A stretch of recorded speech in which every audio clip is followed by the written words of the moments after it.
जय श्री कृष्ण बंधुओं।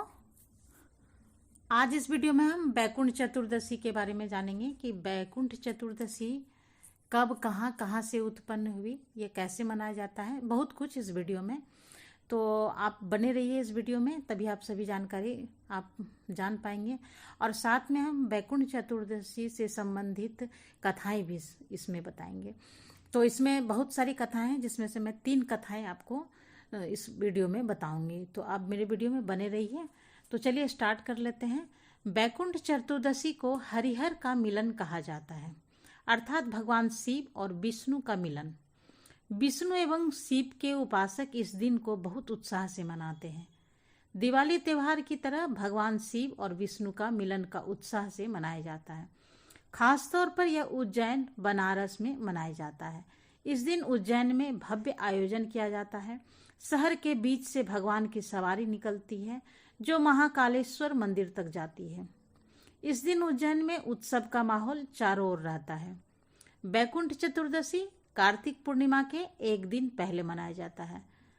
एक ऐसा त्योहार है जहां भक्त भगवान शिव एवं विष्णु दोनों को उसी दिन एक साथ पूजा करते हैं।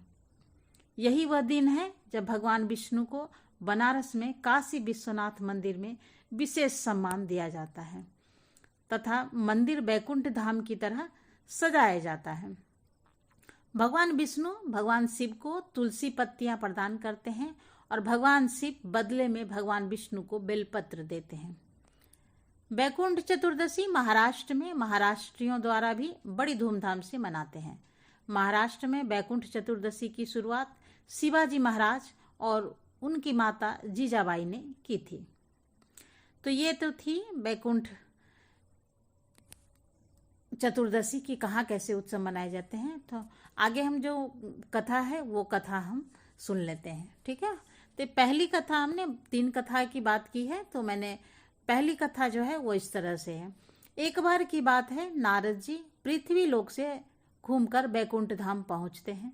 भगवान विष्णु उन्हें आदरपूर्वक बिठाते हैं और प्रसन्न होकर उनके आने का कारण पूछते हैं। नारद जी कहते हैं, हे प्रभु, आपने अपना नाम कृपा निधान रखा है, इससे आपके जो प्रिय भक्त हैं वही तर पाते हैं, जो सामान्य नर नारी हैं वो वंचित रह जाते हैं।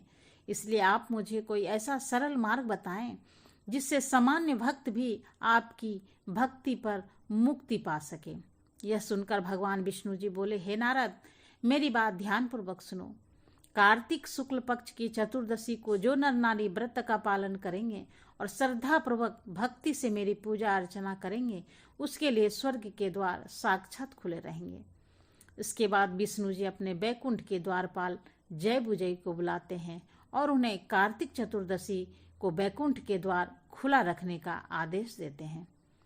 भगवान विष्णु कहते हैं कि इन दिन जो भी भक्त मेरा थोड़ा सा भी नाम लेकर पूजन करेगा वो बैकुंठ धाम को प्राप्त करेगा। तो ये थी कथा एक हमारी समाप्त हुई। अब आते हैं दूसरी कथा की ओर। एक बार भगवान विष्णु देवादिदेव महादेव का पूजन करने के लिए काशी आए। वहां मणिकर्णिका घाट पर स्नान करके उन्होंने 1000 स्वर्ण कमल फूलों से भगवान विश्वनाथ के पूजन का संकल्प किया। अभिषेक के बाद जब वे पूजन करने लगे तो शिव जी ने उनकी भक्ति की परीक्षा के लिए एक कमल पुष्प कम कर दिया।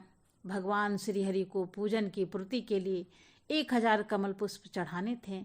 एक पुष्प की कमी देखकर उन्होंने सोचा, मेरी आंखें भी तो कमल के ही समान हैं, मुझे कमल नयन और पुंडरीकाक्ष कहा जाता है। यह विचार कर भगवान विष्णु अपनी कमल समान आंख चढ़ाने को प्रस्तुत हुए। विष्णु जी की इस अगाध भक्ति से प्रसन्न होकर देवादिदेव महादेव प्रकट होकर बोले, हे प्रिय विष्णु, तुम्हारे समान संसार में दूसरा कोई मेरा भक्त नहीं है। आज की यह कार्तिक शुक्ल चतुर्दशी अब बैकुंठ चतुर्दशी कहलाएगी और इस दिन व्रत पूर्वक जो पहले आपका पूजन करेगा उसे बैकुंठ लोक की प्राप्ति होगी।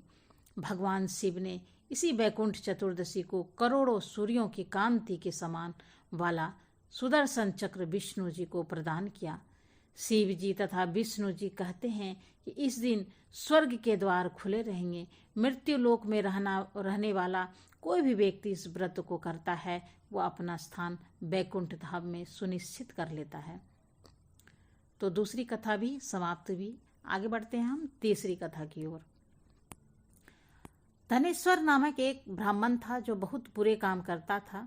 उसके ऊपर कई पाप थे। एक दिन वह गोदावरी नदी के स्नान के लिए गया। उस दिन बैकुंठ चतुर्दशी था। कई भक्तजन उस दिन पूजा अर्चना कर गोदावरी घाट पर आए थे। उस भीड़ में धनेश्वर भी उस सभी के साथ था। इस प्रकार उन श्रद्धालु के स्पर्श के कारण धनेश्वर को भी पुण्य मिला। जब उनकी मृत्यु हो गई तब उसे यमराज लेकर गए और नरक में भेज दिया। तब भगवान विष्णु ने कहा, यह बहुत पापी है, पर इसने बैकुंठ चतुर्दशी के दिन गोदावरी स्नान किया और श्रद्धालुओं के पुण्य के कारण इसके सभी पाप नष्ट हो गए, इसलिए इसे बैकुंठ धाम मिलेगा। अतः धनेश्वर को बैकुंठ धाम की प्राप्ति हुई। तो ये थी बैकुंठ चतुर्दशी से संबंधित कहानियाँ। तो मिलते हैं। उम्मीद है आपको ये जानकारी अच्छी लगी होगी। यदि थोड़ी सी भी अच्छी लगी है तो लाइक शेयर ज़रूर कीजिएगा। तो मिलते हैं एक नई जानकारी के साथ नए वीडियो में। तब तक के लिए नमस्कार। Thanks for watching.